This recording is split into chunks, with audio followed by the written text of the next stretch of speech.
এই যে শরবতটা ঢেলে নিচ্ছি আপনাদের সামনে, এটা আমি তৈরি করেছি কাঁচা আম দিয়ে। কাঁচা আম পুড়ে শরবত করলে অসাধারণ ফ্লেভারের একটা শরবত হয়। আর কাঁচা আমের মধ্যে প্রচুর পরিমাণে ভিটামিনস এবং মিনারেলস আছে, যেগুলো আমাদের শরীরের জন্য ভীষণ উপকারী, বিশেষ করে এই গ্রীষ্মের মৌসুমে।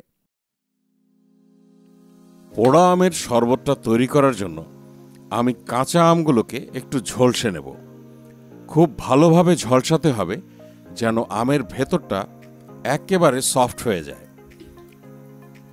কাঁচা আমগুলোকে প্রথমে ভালোভাবে পানি দিয়ে ধুয়ে নিয়েছি, তারপরে এর স্কিনটার মধ্যে কিছু ছিদ্র করে দিয়েছি। ছিদ্র করার কারণ হচ্ছে আমরা যখন চুলার উপরে এই আমগুলোকে পুড়ব, ছিদ্র না থাকলে অনেক সময় আমগুলো ফেটে যেতে পারে।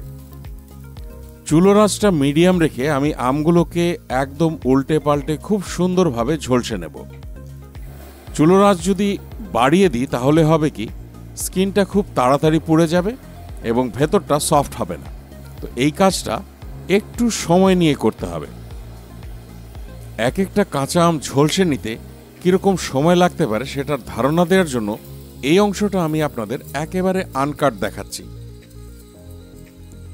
ওই যে দেখেন ছিদ্র করে দিয়েছিলাম, সেটা দিয়ে কত সুন্দর স্টিমটা বের হয়ে যাচ্ছে। এই ছিদ্রটা না থাকলে আমগুলো ফুটে যেতে পারত। এই আমের শরবতটা তৈরি করার জন্য আমাদের দেশে এটাই হচ্ছে একদম সঠিক সময়, কারণ এই সময় ঝড়ে যেসব আম গাছ থেকে ঝরে পড়ে সেই আমগুলোর আঁটি হয়েছে এবং আঁটির সাথে অনেক পুরু শাঁস হয়েছে। আর এই শাঁসগুলোই কিন্তু আমাদের শরবতটার মূল উপকরণ। ঝলসাতে ঝলসাতে দেখেন আমটার গায়ে একটা হলদেটে কালার চলে এসছে। কাঁচা আমটা ঝলসানোর সময় একটা দারুণ স্মোকি ফ্লেভার পাবেন, যে ফ্লেভারটা অনেক বেশি ভালো লাগে। উল্টে পাল্টে ভালোভাবে ঝলসে নেওয়ার পর আমটাকে তুলে একদম নর্মাল পানির মধ্যে ছেড়ে দিচ্ছি। এতে করে আমটা চট করে ঠান্ডা হয়ে যাবে এবং আমি হাত দিয়ে আমটাকে ধরতে পারবো। আর হাত দিয়ে আমটাকে যখন আমি ধরতে পারবো তখনই আমার চামড়াটা খুলতে সুবিধা হবে।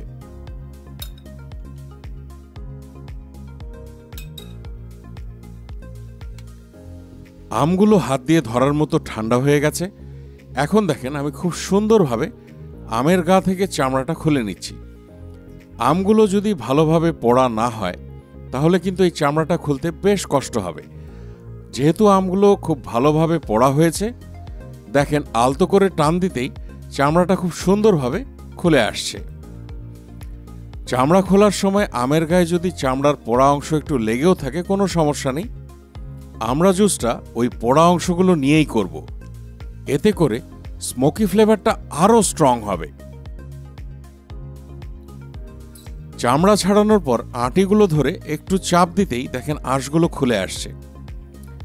যেটা বলেছিলাম, মিডিয়াম আঁচে আমগুলোকে খুব সুন্দরভাবে ঝলসানো হয়েছে, যার কারণে খুব সুন্দরভাবে আঁশগুলো খুলে আসছে। ঝলসানো যদি ভালো না হতো তাহলে এত সুন্দরভাবে কিন্তু আঁটি থেকে আঁশগুলোকে আলাদা করতে পারতেন না। যতটুকু সম্ভব আঁটিগুলোকে চিপে আমের শাঁসগুলোকে একদম নিংড়ে নিতে হবে। এই জায়গাটাতে অবশ্য রুমানা আমাকে হেল্প করছে। আমি করলে হয়তো আঁটি থেকে এত সুন্দরভাবে শাঁসগুলোকে নিংড়ে নিতে পারতাম না।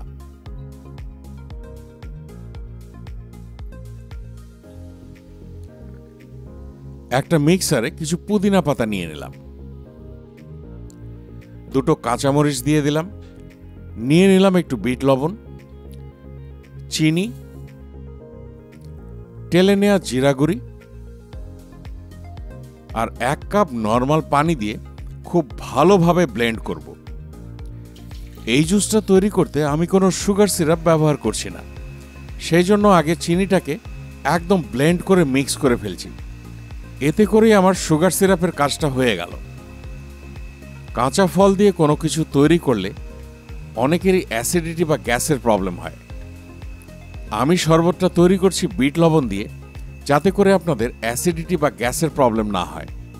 আপনারা চাইলে সাধারণ লবণ দিয়েও শরবতটা তৈরি করতে পারেন। এবার যে শাঁসগুলোকে আলাদা করে রেখেছিলাম সেগুলো এখানে দিয়ে দিচ্ছি।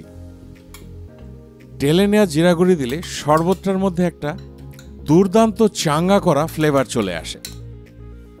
কিছু বরফের টুকরো দিয়ে দিলাম, পানি অ্যাড করে দিলাম। পানির পরিমাণটা হচ্ছে কি আপনারা শরবতটা যতটুকু ঘন বা পাতলা খাবেন তার উপরে ডিপেন্ড করবে। আমি এখানে কিন্তু কোনো কিছুর পরিমাপ বলছি না।